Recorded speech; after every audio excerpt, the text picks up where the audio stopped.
So you think you know how to track investment performance. It's all about capital gains, right? Wrong. Today, I'm going to talk to you about the 4 pillars of investment performance and how most investors don't even know 3 of them exist. But first, let me tell you about a stock that I bought where I nearly made a really bad decision and sell it prematurely, thinking that it wasn't performing when it actually was. 3 years into my investing career, I'd read up all about Warren Buffett, as we all do at the start, and I thought, I can value a company, I know what I'm doing. I bought this bank stock on the ASX, one of the big 4 banks, and its price was whatever it was, and I valued that it was about 50% undervalued. So I thought over the next few years, this stock is going to go up by 50%. I'm going to make money. I'm a genius investor. 1 year into owning that stock, the price hadn't gone anywhere. It was still roughly the same price, so not much capital gain. 2 years into owning the stock, same thing. Hadn't really gone anywhere. Gone up a little bit, gone down a little bit, but ultimately still the same. 3 years went by, still the same price. Now I'm starting to get a little bit worried. Am I not the genius investor that I thought I was? And then another 6 months later, so we're talking 3.5 years, the price still hadn't gone anywhere. And I thought, should I sell the stock? Maybe I should cash out of the stock. While it hasn't gone significantly up, I haven't lost money either. So I thought maybe I should cash out of this and buy into something else. So I actually logged into my broker account, queued up the trade, and was about to click execute on selling this holding. But something made me stop and I thought, is this the right decision? Am I thinking of all the angles here? And in that moment I realized, hang on, this stock earns dividends. I haven't been looking at how many dividends have been coming in at all. Just for some context, this wasn't a huge purchase by any means. It was about $1,800 in this bank stock, which at the time was a lot of money for me. 1,800 bucks went in. So I went into the transactions, I summed up all the dividends that I'd received from it, and I'd received about $700 and something in dividends from owning the stock. And I was like, hang on a second, did some rough maths. I've made a 40% return over this 3.5 years from holding the stock. I bought it for $1,800.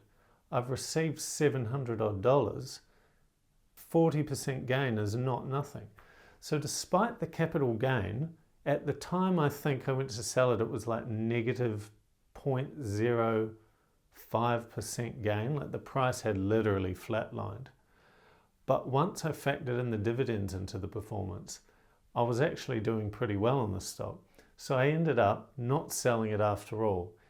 And in that moment, I realized I have no idea how to actually track performance. I've just been looking at my brokerage account and taking that number as gospel and making all my decisions off that. That made me reevaluate, well, what about all the other decisions I've been making? I'd been selling other things based off the number I saw in my broker account.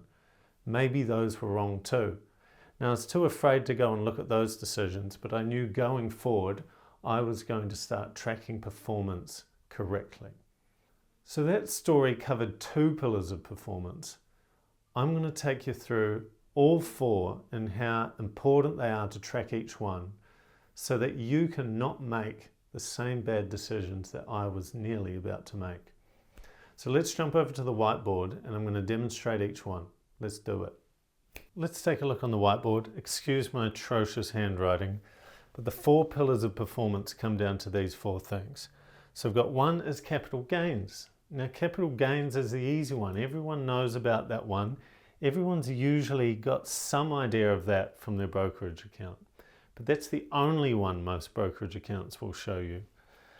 Number 2 is income. So just like in my story with the bank stock, income or dividends or distributions is a huge factor in performance.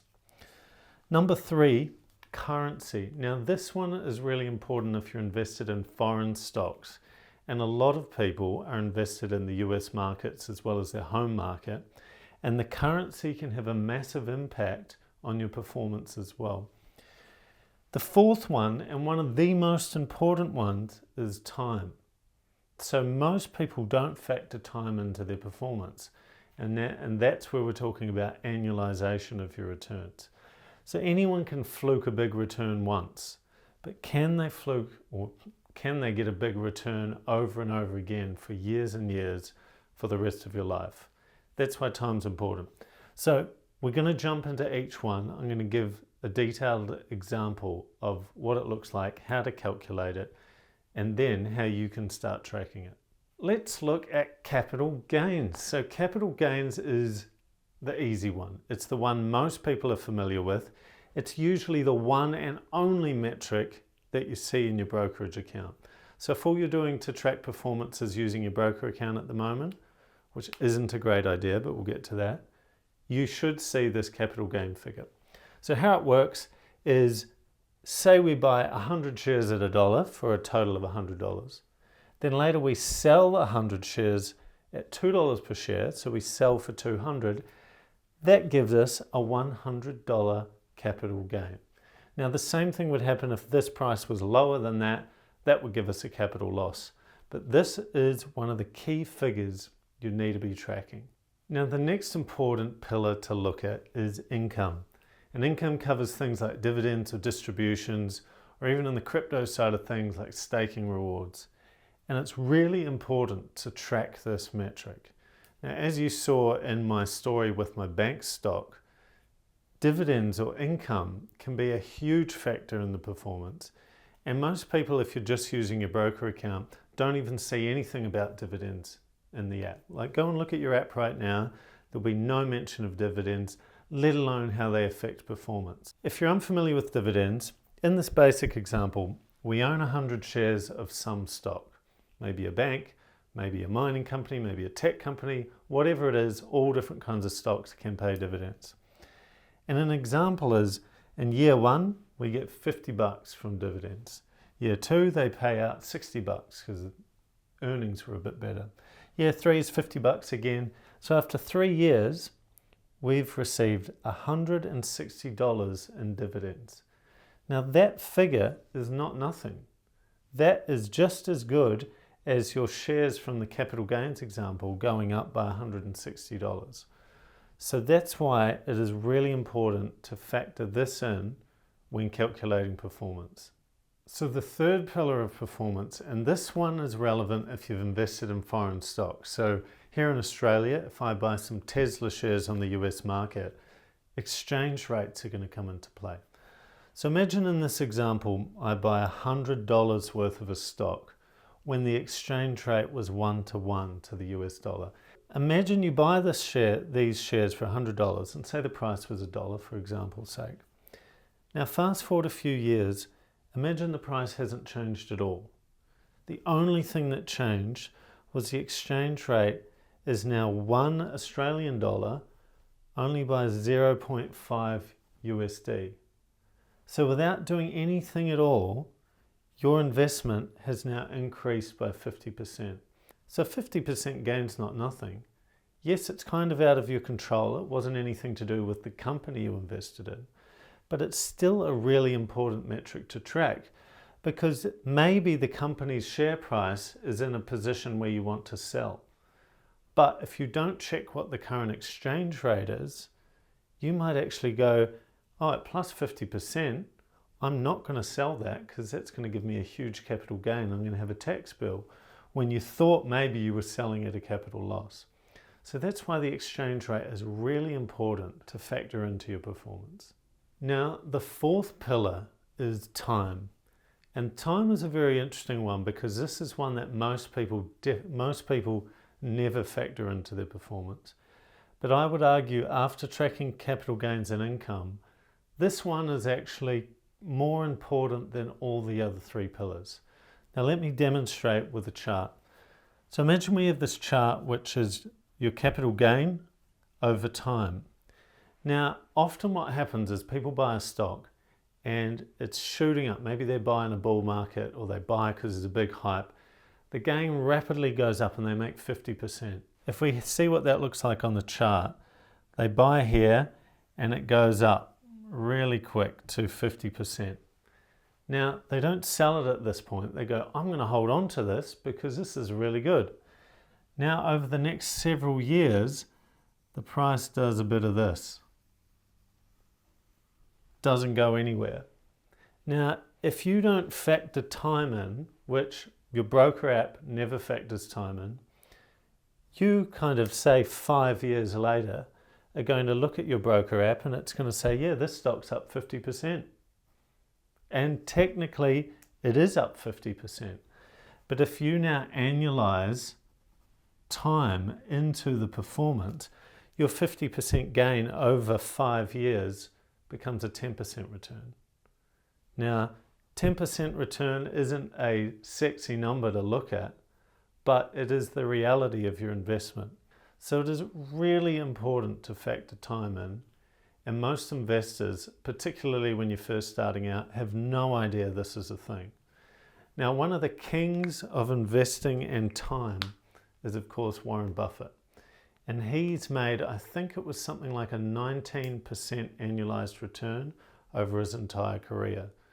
Now, 19% doesn't sound amazing when you see like the crypto bros saying, oh, I made like 300% and that kind of thing. But 19% over like 30 or 40 years, every single year going up by 19, the compounding rate of that is massive. Now, anyone can fluke a big gain. I've done it. Plenty of investors I know have done it. The real trick with investing, of course, is how do you make a big gain every single year for the rest of your life? Now, I'm currently in my mid-30s. I've probably, hopefully, got a good 50, maybe 60 years ahead of me. So the question for myself is, how do I make a solid return, not just one time with a fluke, but every single year for the next 60 years? And that's where annualization is so important. Factoring time into seeing, are you on track to making a good return? Or is actually you've had a few gains, but your annualized return is only kind of like 2 or 3%, which in the end, it's like, why not just do something easier with your money that has a better return than that? So that covers the 4 pillars of performance. And I'm hoping now that you've got a really good understanding of why it's super important to be tracking those 3 other metrics other than just capital gains. Now, you might be asking yourself, but Navar, how do I actually calculate this stuff? Well, calculating capital gains can actually be quite tricky, especially when you've done more than just one buy trade. If you've been buying and selling and buying and selling, or maybe you've been dollar cost averaging into a bunch of things and you've got 20, 30 buy trades, it can get quite complicated calculating capital gain, let alone calculating how does dividend income work, especially when you've partially sold some. How does currency gain and loss work? And then how do you annualize all of that? Well, that's exactly why I founded my portfolio tracking startup called Navexa. Now, Navexa allows you to automatically just enter in all of your data and it calculates those 4 metrics for you and displays them anytime you want. You can log in, you can see what your performance is, you can see all the individual metrics and have a really good understanding of your investment performance. So if you're interested in checking that out, it's a free trial for 2 weeks. Go to www.navexa.io and start a free trial today.